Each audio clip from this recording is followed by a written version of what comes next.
स्टेजवरचे सगळे सन्माननीय पाहुणे, अतिथी, समाजात चांगला विचार पेरणारे लोक,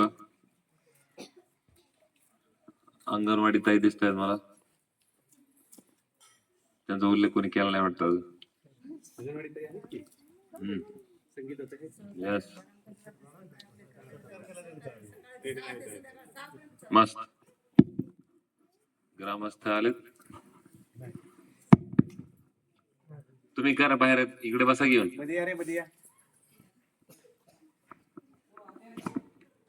तर मी पहिल्यांदाच सांगतो की मला सार्थ अभिमान आहे की आमच्या तालुक्यात काही शिक्षक असे आहेत की जे आपलं शिक्षण, प्राथमिक शिक्षण म्हणजे काय, मास एज्युकेशन आहे की सगळ्यांना अक्षर ओळख व्हावी, सगळ्यांना एक बेसिक अंडरस्टँडिंग यावी, हाच हेतू. एवढाच लिमिटेड प्राथमिक शिक्षण म्हणजे मास एज्युकेशन.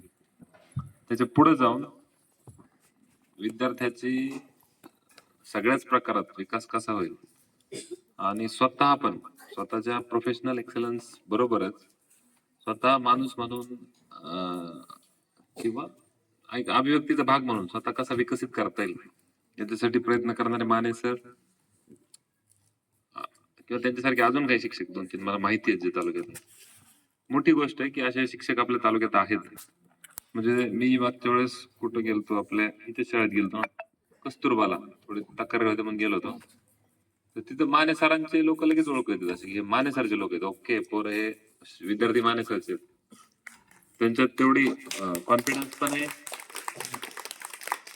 कारण कस्तुरबामध्ये काय कोणी साधन आहे, बऱ्यापैकी चांगले मेरिट वालेच लोक आहेत, असं काही कोणी साधन आहे. हॉस्टेल राहणारे कोणी मजबूत असतात, पण त्यात पण ही माने सरची मुलगी असं लगेच कळतं की माने सरचे. ओके, तेवढं त्यांचं बोलण्याची ताकद आहे त्यांची, त्यांचं लिहिणं तेवढं चांगलं आहे, एक्सप्रेशन तेवढं चांगलं आहे, निश्चितच ते पुढे जातील, त्यात काही डाऊट नाही. आता तू कितीला होती तेव्हा SP साहेबाकडे गेली तेव्हा? 7वीत तू SP च्या खुर्चीवर बसला राहता, तुला लय लांब जावं लागेल. तर ही ताकद आहे आणि खूप चांगली गोष्ट आहे. याच्याबरोबर पुस्तक प्रकाशनाचं आता हे मला वाटतं 6वं पुस्तक पब्लिश झालंय. एखादा शिक्षक शाळेचा चांगला व्याप सांभाळून म्हणजे काही सगळं चांगलं बेस्ट द्यायचा प्रयत्न करून जेव्हा लिहितो तेव्हा ऑब्विसली वेळ लागतो. वेळेबरोबर वेगवेगळ्या प्रकारची मेहनत आहे, कॉम्प्रोमाइजेस आहेत आणि एक त्याला नैतिक किंवा आपण ज्याला आध्यात्मिक म्हणतो थोडं अधिष्ठान पण पाहिजे. तर त्या अधिष्ठानासहित ते उभे आहेत. कारण साधी गोष्ट त्यांचा मुलगा पण इथे शिकतो, सोपं नाही. कारण बोलणं सोपं आहे आणि काहीतरी गप्पा मारणं सोपं आहे, पण स्वतःचा मुलगा इथे जेव्हा आणायचा आहे, सोबत घेऊन यायचा आहे, त्याचा अर्थ होतो की त्यांची नैतिक म्हणा, आध्यात्मिक म्हणा हे घडण आहे आणि त्याच्यावर त्यांचा विश्वास आहे. उगाच नाही गप्पा महाराज म्हणून मराठी मीडियम असते, तिथे शिकवलं की चांगलं असतं, रवींद्रनाथ टागोर म्हणले. तुमचं काय, ते स्वतः शिकवतात, मोठी गोष्ट. त्याचाही मला खूप अभिमान आहे. मी मागच्या वेळेस बघितलं होतं, मोठी गोष्ट. ह्याच स्पीडने आणि ह्याच गतीनं हे जर शाळा पुढे गेली तर म्हणजे नक्कीच ही तालुक्यातली चांगली म्हणजे बेस्ट शाळा होईल. फक्त मला वाटतं 2 गोष्टीत, एक आहे अभिव्यक्ती किंवा ओव्हरऑल म्हणजे शिक्षणाची नैतिक आध्यात्मिक बाजू असणं, किंवा आपण म्हणू शकू की समजा भाषिक कौशल्य असणं एक गोष्ट. आणि दुसरी आहे की आपल्याकडं शासन म्हणून जेव्हा वरून बघतात कुणीही, तेव्हा शाळा म्हणून सगळ्याच विचार होतो. तर आपल्याकडे मुख्यमंत्री माझी शाळा सुंदर शाळा अभियान चालू आहे. माझी अशी अपेक्षा होती की ही शाळा त्याच्यात सुद्धा तेवढ्या ताकदीने मार्क घेईन. काही भौतिक अडचणी असेल त्याच्यामुळे आले नसतील, मला माहित नाही एक्झॅक्ट स्कोर काय, पण केंद्रातून मला वाटतं या शाळेचा नंबर नाहीये. हा, दुसऱ्या संधी दिली. तालुक्याला तुमचा नंबर होता का? नाही, ठीक, सॉरी, परत घेतो. मग जिल्ह्याला का नाही गेले? निकष कमी पडतात. ठीक, मग तुम्ही लय जास्त मोठ्या मनाचे करा, तुम्हाला काय सांगावं, त्यांचा विचार करताय म्हणल्यावर ठीक. मोठे पण झाले, खूप मोठे, चांगली गोष्ट. तिकडे गेलो हातनूरचं पण चांगलं डेव्हलप होती शाळा, मुख्याध्यापक उत्साहित तिथले. अरे वा, यांच्या मार्गदर्शनाखाली तुम्ही तर लय मोठे माणसं झाले ना. तुम्ही शाळा बाकीच्या शाळा डेव्हलप करता म्हणजे चांगले डेव्हलप होते. हातनूर शाळा मुख्याध्यापक उत्साहित तिथले. मस्त मस्त मस्त. आणि अजून एक दुसरी मला पॉइंट दिसला की मुलं कमी आहेत सगळीकडे. कोणतरी म्हणलं पण मला वाटतं सरच म्हणलं. थोडं मुलांना थोडस जरा मुलांची सायकोलॉजी वेगळी वर्क होती. मुलींची सायकोलॉजी भावनिक असती थोडीशी. म्हणजे काय म्हणतात, आपण जर काळजी केली, आपण जर माया दाखवली तर त्याला तसा रिप्लाय येतो. मुलांची सायकोलॉजी वेगळी वर्क होती. त्याचाही थोडा अभ्यास केला पाहिजे की ते पोरांचं पण कुठेतरी लागेल ना. आता पोरींची डिग्री अभ्यास ऑफिशियली फ्री केला शासनाने, डिग्री पण फ्री झाल्या. पोरांना लागायचं बघावं लागेल ना आता. कारण मला कुठल्याच ह्याच्यात मुलं पुढे दिसले नाहीत.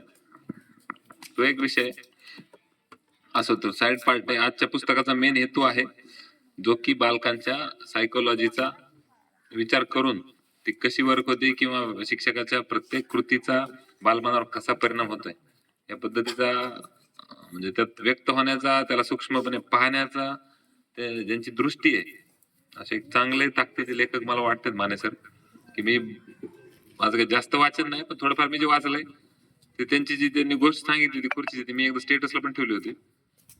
त्याची जी लेखनाची स्टाईल आहे, तुम्ही वाचली कोणी कोणी मला माहित नाही, किंवा त्याचं एक्सप्रेशन आहे ते खूप मजबूत आहे, खूप स्ट्रॉंग आहे. की वाचून तुम्ही त्यातून जो आपला भावनेचा रस आहे तो एकदम म्हणजे ताकदीने जागा होतो. जसं लिहायची ताकद असणं, तसं एक्सप्रेशन असणं, आणि ते कोणाला तरी लाभणं, आणि त्याला एक्झॅक्ट म्हणजे एक्सपेरिमेंटल लेवलला गोष्टी अवेलेबल असतात की तुम्ही शिकवताय, तुम्ही ते अनुभवताय, आणि तुम्ही ते थिअरीच्या पातळीवर पण लिहिताय. दोन्ही गोष्टी महत्वाच्या आहेत. ते दोन्ही त्यांना लाभल्यात.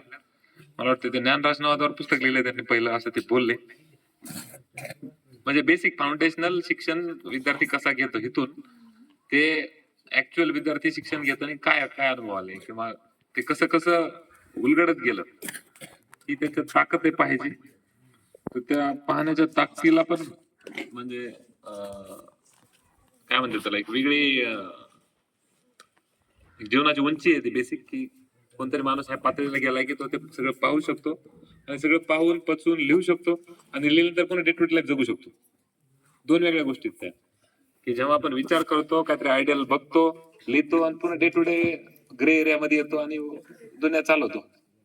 दोन झोन मध्ये चालण्याची ताकद आहे, ती पण मोठी गोष्ट आहे. तर यस, या सगळ्याचा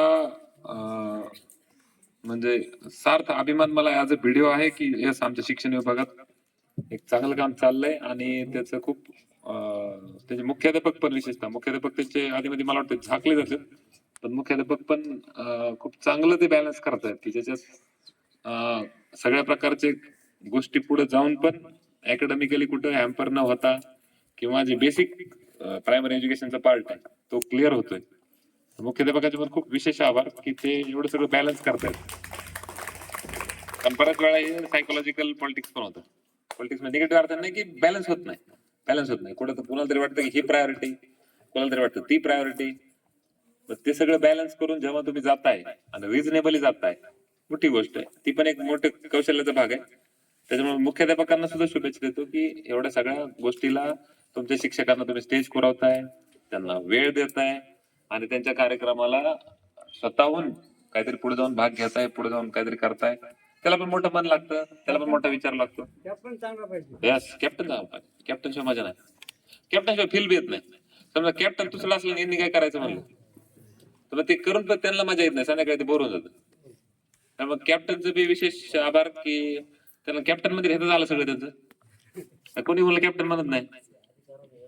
यस, त्याच्यामुळे कॅप्टन तुमचे पण आभार की तुम्ही एवढा चांगला कार्यक्रम घेतलाय.